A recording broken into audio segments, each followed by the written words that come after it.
నల్గొండ జిల్లా నిడమనూరు మండల పరిధిలోని ముప్పారంలో బీఆర్ఎస్ మాజీ ఎమ్మెల్యే నోముల భగత్ పర్యటించారు. గ్రామంలో ధ్వంసమైన L3 lift canal side wall ను పరిశీలించిన ఆయన అనంతరం రైతులు ఎదుర్కొంటున్న సమస్యల గురించి అడిగి తెలుసుకున్నారు. రాష్ట్ర ప్రభుత్వంపై ఆగ్రహం వ్యక్తం చేసిన ఆయన ముప్పారం L3 లిఫ్ట్ కెనాల్ గత ఏడాది సెప్టెంబర్లో కూలిపోయినప్పటికీ ఇంతవరకు మరమ్మతులు పూర్తి చేయకపోవడం ఏంటని ప్రశ్నించారు. ఈ కెనాల్ కింద సుమారు 48,000 ఎకరాలు సాగులో ఉన్నాయని ప్రభుత్వం పట్టించుకోకపోవడంతో రైతులు తీవ్ర ఇబ్బందులు ఎదుర్కొంటున్నారని వెల్లడించారు.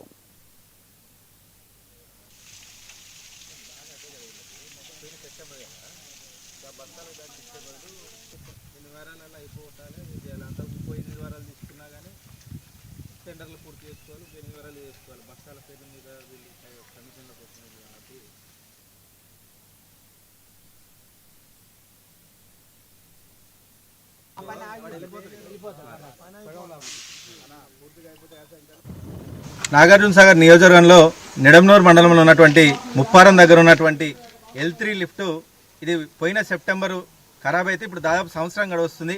ఇక్కడ స్థానికంగా ఉన్న రైతాంగం మాత్రం పెద్ద ఎత్తున ఇబ్బందులు పడుతున్నారు. ఈ కారు దాదాపు 4,800 ఎకరాలు ఇప్పటి వరకు కూడా వరి సాగు లేక వాళ్ళు నీటి కోసం ఎదురు చూస్తున్న పరిస్థితి.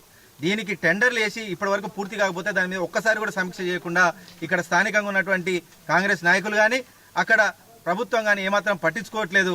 ఒకవైపు మా రైతులకు అన్ని విధాలుగా ఇబ్బందులు ఉంటాయి, ఎక్కడ కూడా వీళ్ళు ముందుకొచ్చి దీన్ని సమీక్షించట్లేరని ఇబ్బందులు పడుతున్న దృశ్యాన్ని మా దృష్టికి తీసుకొస్తే మా బీఆర్ఎస్ పార్టీ పక్షాన ఒకవైపు అణుమల మండలం కావచ్చు, నిడమనూరు మండల పెద్ద ఎత్తున రైతులందరూ కూడా ఇక్కడ పొలాలు ఉన్నాయి, మాకు నీళ్లు లేవన్నా కనీసం ఇంత ఒకవైపు తలాపున కృష్ణా ఉంది, నీళ్లు పోతున్నాయి, ఒకవైపు ఇంత పెద్ద వర్షాలు పడుతున్నాయి, కానీ ఇంతవరకు మాకు నీటి చుక్క లేకపోవడం వల్ల మేము వరి పండించుకోలేని దుస్థితిలో ఉన్నాం, మీరు తక్షణమే రావాలని చెప్తే ఇక్కడికి వచ్చి చూస్తే చాలా దురదృష్టకరం ఏంటంటే పోయిన సెప్టెంబర్లో కూలిపోయిన ఈ లిఫ్ట్ని టెండర్లు మాత్రం మొన్న మేలో కాల్ఫర్ చేశారు. మే నుంచి కరెక్ట్గా 2 నెలలు పనిచేస్తే అయిపోయి లిఫ్ట్ని కూడా ఇప్పటి వరకు పూర్తి చేయకపోవడం వల్ల ఇక్కడ రైతులు పెద్ద ఎత్తున ఇబ్బంది పడుతున్నారు. తక్షణమే ఇక్కడ ఉన్నటువంటి స్థానిక ఎమ్మెల్యే కావచ్చు, కాంగ్రెస్ నాయకులు ఎవరైనా ఇక్కడ ఉన్న అధికారులను తక్షణమే పిలిపించి సమీక్ష నిర్వహించి ఈ కారికే తక్షణంగా ఈ నిడమనూరు మండలంలో ఉన్నటువంటి L3 లిఫ్ట్ని పూర్తి చేసి దాదాపు 4,800 ఎకరాలకు తక్షణమే నీళ్లు అందించాలని ఇక్కడున్న రైతుల పక్షాన మా బీఆర్ఎస్ పార్టీ పక్షాన డిమాండ్ చేస్తున్నాం. కొమరంభీం జిల్లా